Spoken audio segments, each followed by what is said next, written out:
City Ravi ಪ್ರಕರಣದಲ್ಲಿ ಸಂಪೂರ್ಣವಾಗಿ ತನಿಖೆ ಆಗಬೇಕು ಅಂದಿದ್ದಾರೆ. ನಿರ್ಲಜ್ಜ ರಾಜ್ಯ ಸರ್ಕಾರ ತನಿಖೆ ಮಾಡಲ್ಲ, ಹಾಗಾಗಿ ಕೋರ್ಟ್ಗೆ ಹೋಗ್ತೇವೆ. ರಾಜ್ಯ ಸರ್ಕಾರದ ವಿರುದ್ಧ ಕೇಂದ್ರ ಸಚಿವ ಪ್ರಹ್ಲಾದ್ ಜೋಶಿ ಕಿಡಿಕಾರಿದ್ದಾರೆ. ವಿಧಾನಸೌಧದಲ್ಲಿ ಮಾರ್ಷಲ್ಸ್ ಏನಾದ್ರೂ ಇರದಿದ್ರೆ ಅನಾಹುತ ನಡೀತಾ ಇತ್ತು. ಹೆಣ ಪಾರ್ಸೆಲ್ ಮಾಡ್ತೀವಿ ಅಂತ ಬೆದರಿಕೆ ಹಾಕಿದಂತೆ ಮಾಡ್ತಿದ್ರು. ಪೊಲೀಸ್ ಅಧಿಕಾರಿಗಳು ಹೇಗೆ ಸಿಟಿ ರವಿ ಅವರನ್ನ ಎತ್ತಾಕೊಂಡು ಹೋದ್ರು ಅನ್ನುವಂತ ಪ್ರಶ್ನೆಯನ್ನ ಮಾಡಿದ್ದಾರೆ ಪ್ರಹ್ಲಾದ್ ಜೋಶಿ. ಜೊತೆಗೆ ಸುವರ್ಣಸೌಧಕ್ಕೆ ನುಗ್ಗಿ ಸದಸ್ಯರ ಮೇಲೆ ಹೇಗೆ ಹಲ್ಲೆ ಮಾಡಿದ್ರು ಅಂತ ಪ್ರಶ್ನಿಸಿದ್ದಾರೆ. ಪೊಲೀಸರು ಯಾರನ್ನು ಕೂಡ ಬಂಧಿಸಿಲ್ಲ.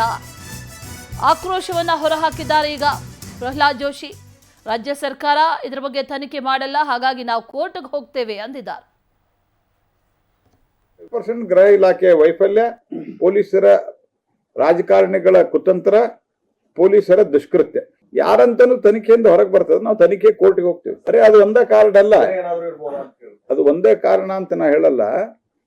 ಈ ರೀತಿ ಒಬ್ಬರನ್ನ ಮಾಡಿಬಿಟ್ರೆ ಬಿಜೆಪಿ ಯಾವುದೇ ಆಕ್ಟಿವಿಟಿ ಮಾಡಲ್ಲ ಅಂತ ಹೆದರ್ಕೊಂಡ್ಬಿಡ ಭಯ ಹುಟ್ಟಿಸುವಂತ ಪ್ರಯತ್ನ. ನನಗೆ ಅನ್ನಿಸ್ತದ ಅವಕಾಶ ಸಿಕ್ಕರೆ ಸಿಟಿ ರವಿ ಅವ್ರನ್ನ ಮುಗಿಸ್ಬೇಕು ಅಂತ ಇತ್ತು ಕಾಣ್ತದ ಅವ್ರಿಗೆ.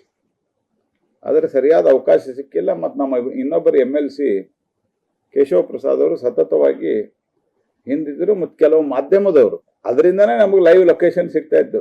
ಆಕ್ಚುಲಿ ಮಾಧ್ಯಮದವ್ರಿಗೆ ಧನ್ಯವಾದ ಹೇಳ್ಬೇಕಂತ. ರಾತ್ರಿ ಒಳಗ ಬೆಳಗಾವಿ ಮಾಧ್ಯಮದವರು ಬೆನ್ ಹತ್ತಿ ಮೊಬೈಲ್ದಲ್ಲಿ ಶೂಟಿಂಗ್ ತಕೊಂಡು ಅದನ್ನು ಸದಾ ಕಂಪ್ಲೀಟ್ ಡೀಟೇಲ್ ಲೊಕೇಶನ್ ಹಾಕ್ತಾ ಇದ್ರು. ಇಲ್ಲಾಂದ್ರೆ ಬಹುಶಃ ಸಿಟಿ ರವಿನ ಫೇಕ್ ಎನ್ಕೌಂಟರ್ ಮಾಡುವಂತ ವಿಚಾರ ಅಲ್ಲಿನ ಪೊಲೀಸ್ ತಂಡಕ್ಕಿತ್ತು ಅಂತ ನನ್ಗೆ ಅನ್ನಿಸ್ತಾ ಇದೆ. ಗೃಹ ಇಲಾಖೆಯ ವೈಫಲ್ಯ, ಪೊಲೀಸ್